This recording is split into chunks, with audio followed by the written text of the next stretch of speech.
Welcome to another episode. This is season number 4.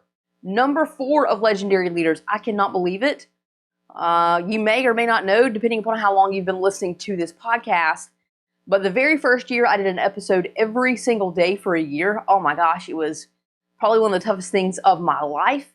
And I did it just to get comfortable coming up with thoughts, ideas, sharing them, being able to speak reasonably appropriately, right?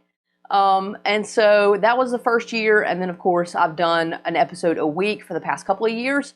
And so we're going to continue it on. We're going to focus this year very, very distinctly on corporate executive women, newly promoted corporate executive women. And then I have a new team that is taking over the business owner arm. And then you'll probably hear some collaboration and some different things happening throughout the year with that arm of Legend Leaders. So let's go ahead and dive into this thing. Let's go ahead and kick off January of 2023. Can you believe it? Here we are. Here we go. Ready or not, we're going to make this thing happen. And so this month, as I always do, as you're probably very familiar with, every month we create a mini-series here at Legend Leaders. And so this mini-series is very much focused on what I focus on teaching and what I believe a lot of newly promoted corporate executive women are right now in their careers, which is a little bit of self-blame and frustration with themselves upon that promotion. And so what we're going to spend our time talking about this month is promotion versus preparation. And those really are two distinct, very different things. And once we understand those concepts, like we understand the term, right? I understand what promotion means. I understand what preparation means.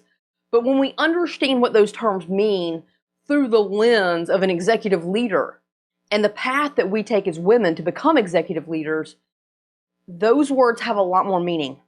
And until we understand what they mean through the lens of being that female executive, we don't quite understand what we're getting into. And that's sort of the issue. That's the crux of the situation here. And that's what we're going to dive into throughout this entire month of January. And so let me just take just a second to introduce it. That's what we're going to talk through this week.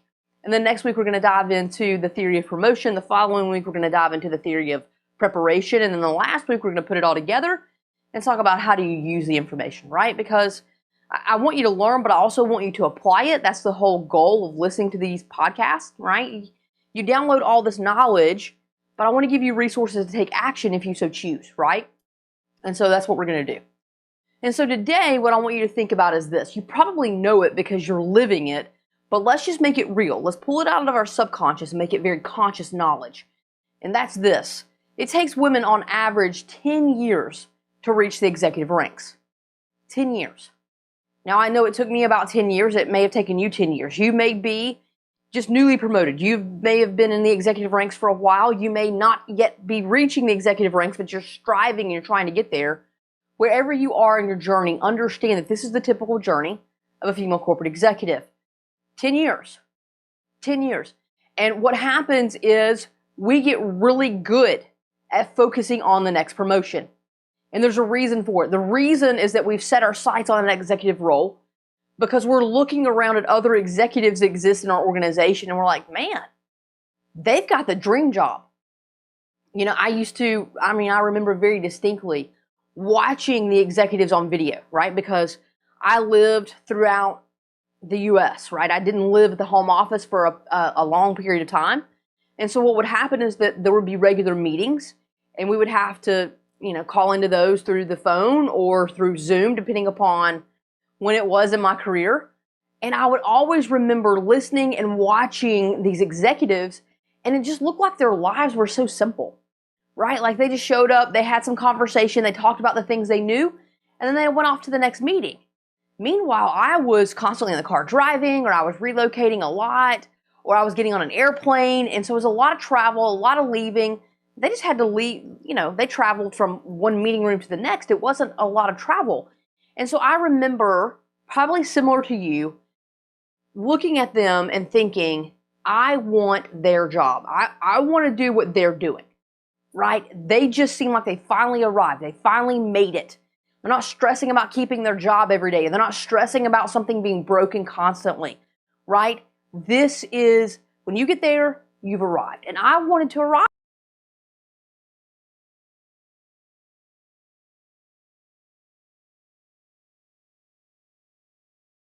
to have, right, and more. I wanted all those things and more. And so that's what happens is we're like, okay, well, how do I get that? Well, I get promoted. But preparation to be an executive is very different. And what we don't always see behind the scenes is the fact that those individuals had to learn how to learn or had to learn. And that was a significantly important piece of information that we missed. They have the knowledge. I have some of that knowledge. I can just keep learning that knowledge. That's easy. I can learn. I've been learning. You know, everything we thought the executive role was going to be, we thought it was going to be easier, less complex, and we could just step into it without issue. We didn't think about the fact that that's probably not the case, right? Every time we've stepped into a new role, we've had to learn something and step up our game to a degree. The biggest difference, though, and again, if you're an executive, you know this, the biggest difference is that when you become an executive, you lead on a totally different level. A totally different level. And because of that, because you have to learn new executive level leadership skills, you're not prepared to do that. And that is exactly what this entire month is about. We've got to go through the conversation and understand what the promotion piece means. We've got to go through the conversation and really understand what the preparation piece means. And then we've got to put it together. Because if you are newly promoted, you're scrambling right now. Right? Like, oh my God, how did I miss this? If you're in the role for a while, you may still be scrambling because it's taking you a lot longer than you want it to. And maybe you're getting some feedback that you really don't want to get. You really want to increase your level of performance. Or maybe you're getting ready to promote and you're like, oh, I want to figure out what I need to do before I get there, right? I want to solve some of these problems. I want to be on the front edge of this thing. No matter where you are, this is going to help you really digest and understand the internal things that happen in our brain and then what you can do about it in order to help you advance your career. Okay? So today, I really just want you to think about the fact that, well, honestly, really what I want you to think about is where are you right now in your journey? That's the first thing. Where are you right now? Of all the places that I mentioned that you could be on your executive journey, where are you? Okay? And then how are you feeling about it? How are you feeling? Have you been focusing more on promotion? Have you been focusing more on preparation? Have you been doing both? Where are you in this process of preparing to exec correctly? And then if you've got any other thoughts or anything like that, grab the workbook. It's there for you. It's got a place to journal. And just really allow yourself to think through this concept. What did I just learn? What are some distinctions that have stood out to me? How do I take that knowledge that is at the tip of my brain and really use it to help me personally move forward? All right? That's a little bit of work I want you to think through and help you develop yourself. I'm going to see you next week. As always, go and be legendary.